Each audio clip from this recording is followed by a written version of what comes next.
ನೋಡಿ, ತಮ್ಮಲ್ಲಿ ಒಂದೇ ಒಂದು ವಿಷಯ ಏನಂತಂದರೆ, ನಾನು ಭಾರತೀಯ ಜನತಾ ಪಕ್ಷದ ಅಧ್ಯಕ್ಷ ನಾನಲ್ಲ. ಒಂದು. ಎರಡನೇದು, ನಾನು ಭಾರತೀಯ ಜನತಾ ಪಕ್ಷದ ಕೋರ್ ಕಮಿಟಿ ಸದಸ್ಯ ನಾನಲ್ಲ, ಅಥವಾ ಭಾರತೀಯ ಜನತಾ ಪಕ್ಷಕ್ಕೆ ಮಿತ್ರ ಪಕ್ಷ ಕೂಡ ನಾನಲ್ಲ. ಈ ಮೂರು. ಹಿಂದೆ ಹಿಂದೂಸ್ತಾನ್ ಗೋಲ್ಡ್ ಕಂಪ್ನಿಗೆ ಬನ್ನಿ.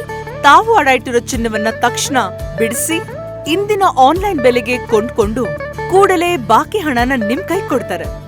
ನಿಮ್ಮ ಕನಸಿನ ಸಾಕಾರಕ್ಕೆ ಜೊತೆ ಆಗ್ತಾರೆ. ಹಿಂದೂಸ್ತಾನ್ ಗೋಲ್ಡ್ ಕಂಪನಿ, ಇದು ನಿಮ್ಮ ಕಂಪನಿ ಅಲ್ಲ, ನಮ್ಮೆಲ್ಲರ company. Hindustan gold company, it's your company. ಅಲ್ಲದೆ ಇರುವಂಥ ಈ ಸಂದರ್ಭದಲ್ಲಿ ಇಲ್ಲಿ ಮಾಧ್ಯಮದ ಸ್ನೇಹಿತರ ಮೂಲಕ ಇಡೀ ಕರ್ನಾಟಕ ರಾಜ್ಯದ ಜನರಿಗೆ ನಾನು ತಿಳಿಸೋದಕ್ಕೆ ಇಷ್ಟಪಡೋದು ಏನು ಅಂತಂದರೆ, ಇವತ್ತು ಕರ್ನಾಟಕ ರಾಜ್ಯದಲ್ಲಿ ಭಾರತೀಯ ಜನತಾ ಪಕ್ಷವನ್ನು ಇವತ್ತು ಏನು ಅಧಿಕಾರಕ್ಕೆ ತಂದೆ ತರ್ತೀವಿ ಅಂತೇಳಿ ಇವತ್ತು ಯಾರು ಜವಾಬ್ದಾರಿಯನ್ನು ತಗೊಂಡಿದ್ದಾರೆ ನಿಮಗೆ ಗೊತ್ತು. ಅವರಿಗೆ ಇವತ್ತು ಬಳ್ಳಾರಿಯಲ್ಲಿ ಮಾಡಿರೋ ಎಲ್ಲ ಸರ್ವೆಗಳಲ್ಲಿ ಕೂಡ ಶ್ರೀರಾಮುಲು ಚುನಾವಣೆಯಲ್ಲಿ 100ಕ್ಕೆ 100 ಸೋಲ್ತಾ ಇದ್ದಾರೆ ಅನ್ನೋದು ಅವ್ರಿಗೆ ಬಂದಿರುವಂಥ ರಿಪೋರ್ಟ್ಗಳು. ಆ ರಿಪೋರ್ಟ್ ಆಧಾರದ ಮೇಲೆ ಶ್ರೀರಾಮುಲುಗೆ ಟಿಕೆಟ್ ಕೊಡಬಾರ್ದು ಅನ್ನೋಂಥ ಒಂದು ಲೆಕ್ಕಾಚಾರ ಅವರಲ್ಲಿ ಏನಾದರೂ ಇದ್ದರೆ ನನಗೆ ಗೊತ್ತಿಲ್ಲ. ಯಾಕೆಂದರೆ ನಾನು ಮೊನ್ನೆ ವಿಧಾನಸಭೆ ನಡೆಯುವಂಥ ಸಂದರ್ಭದಲ್ಲಿ ಎಲ್ಲ ಪ್ರಮುಖರೆಲ್ಲರೂ ಕೂಡ ಎಲ್ಲ ಸರ್ವೆಗಳು ಕೂಡ, ಅಂದರೆ ಡೆಲ್ಲಿಯವರು ಮಾಡಿರೋ ಸರ್ವೆ ಆಗಿರ್ಬೋದು, ರಾಜ್ಯದವ್ರು ಮಾಡಿರೋ ಸರ್ವೆ ಆಗಿರ್ಬೋದು, RSS ಅವರು ಮಾಡಿರೋ ಸರ್ವೆದಲ್ಲಾಗಿರ್ಬೋದು, ಶ್ರೀರಾಮುಲು ಅವರು ಸೋಲ್ತಾ ಇದ್ದಾರೆ ಹಾಗಾಗಿ ಅನ್ನೋಂಥ ಮಾತಿತ್ತು. ಸೊ ಹಾಗಾಗಿ ಇಲ್ಲಿ ಏನಾಗ್ತಾ ಇದೆ, ಈ ರಾಜ್ಯದಲ್ಲಿ ಯಾರು ಜವಾಬ್ದಾರಿ ತಗೊಂಡಿದ್ದಾರೆ, BJP ಪಕ್ಷವನ್ನು ನಾವು ಗೆಲ್ಲಿಸ್ತೀವಿ ಅಂತೇಳಿ ಅವರಿಗೆ ಶ್ರೀರಾಮುಲುಗೆ ಟಿಕೆಟ್ ಕೊಟ್ಟು ಸೋಲೋದ್ರಿಂದ ಅವ್ರ ಸ್ಥಾನಕ್ಕೆ ಕುತ್ತು ಬರುತ್ತೆ ಅನ್ನೋದು ಇವ್ರ ಭಯ. ಡೆಲ್ಲಿಯಲ್ಲಿ ಇನ್ನೊಂದು ವರ್ಗ ಇದೆ, ಇವರಿಗೆ ಸರಿ ಹೋಗದೇ ಇರುವಂಥ ಇನ್ನೊಂದು ಗ್ರೂಪ್ ಇದೆ ಡೆಲ್ಲಿಯಲ್ಲಿ. ಆ ಗ್ರೂಪ್ಗೇನು ಶ್ರೀರಾಮುಲು ಅವ್ರಿಗೆ ಟಿಕೆಟ್ ಇಸ್ಕೊಡೋಣ, ಗೆದ್ದರೆ ನಮ್ಮ ಕ್ಯಾಂಡಿಡೇಟ್ಗೆ. ಹಿಂದೆ ಹಿಂದೂಸ್ತಾನ್ ಗೋಲ್ಡ್ ಕಂಪ್ನಿಗೆ ಬನ್ನಿ. ತಾವು ಅಡ ಇಟ್ಟಿರೋ ಚಿನ್ನವನ್ನ ತಕ್ಷಣ ಬಿಡಿಸಿ ಇಂದಿನ ಆನ್ಲೈನ್ ಬೆಲೆಗೆ ಕೊಂಡ್ಕೊಂಡು ಕೂಡಲೇ ಬಾಕಿ ಹಣನ ನಿಮ್ ಕೈ ಕೊಡ್ತಾರೆ. ನಿಮ್ಮ ಕನಸಿನ ಸಾಕಾರಕ್ಕೆ ಜೊತೆ ಆಗ್ತಾರೆ. ಹಿಂದೂಸ್ತಾನ್ ಗೋಲ್ಡ್ ಕಂಪನಿ, ಇದು ನಿಮ್ಮ ಕಂಪನಿ ಅಲ್ಲ, ನಮ್ಮೆಲ್ಲರ company. Hindustan gold company, it's your company. ಇದಿರ್ತಾನೆ. ಸೋತ್ರೆ ಇಲ್ಲಿ ಯಾರು ಜವಾಬ್ದಾರಿ ರಾಜ್ಯದಲ್ಲಿ ತೊಗೊಂಡಿದ್ದಾರೆ ಅವ್ರ ತಲೆ ಮೇಲೆ ತೆಂಗಿನಕಾಯಿ ಹೊಡೆದಂಗೆ ಆಗುತ್ತೆ ಅನ್ನೋದು ಡೆಲ್ಲಿಯಲ್ಲಿ ಇನ್ನೊಂದು ಗ್ರೂಪು ಪ್ಲ್ಯಾನ್ ಮಾಡ್ತಾ ಇರೋದು. ಈ ಇಬ್ಬರ ನಡುವೆ ಇರೋ ಜಗಳವನ್ನು ತೊಗೊಂಡು ಬಂದು ನನ್ನ ತಲೆಗೆ ಹಾಕುವಂಥ ಪ್ರಯತ್ನ ಇವ್ರು ಏನು ಮಾಡ್ತಾ ಇದ್ದಾರೆ.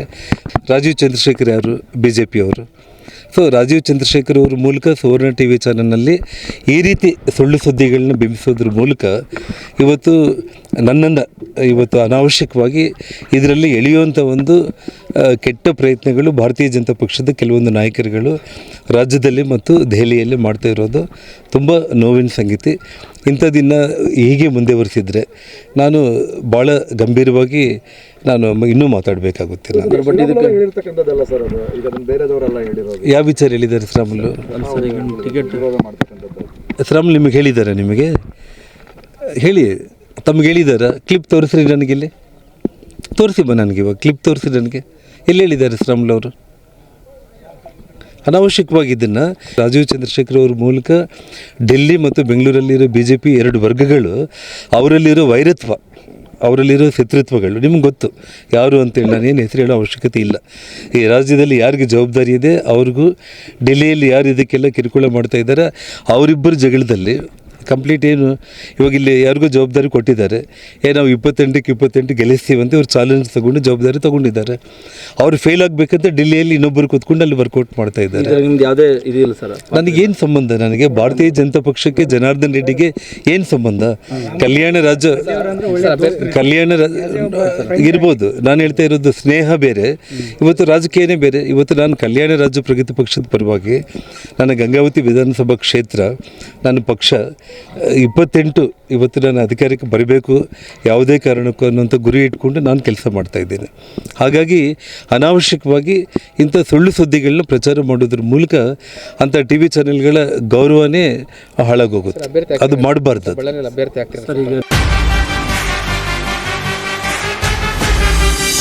ಜನಸಾಮಾನ್ಯರ ಮಾತೆ ನಮ್ಮ ಮಾತು.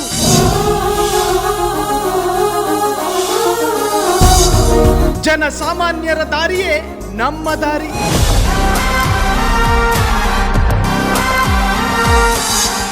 ಜನಸಾಮಾನ್ಯರ ಹಿತಾಸಕ್ತಿಯೇ ನಮ್ಮ ಶಕ್ತಿ.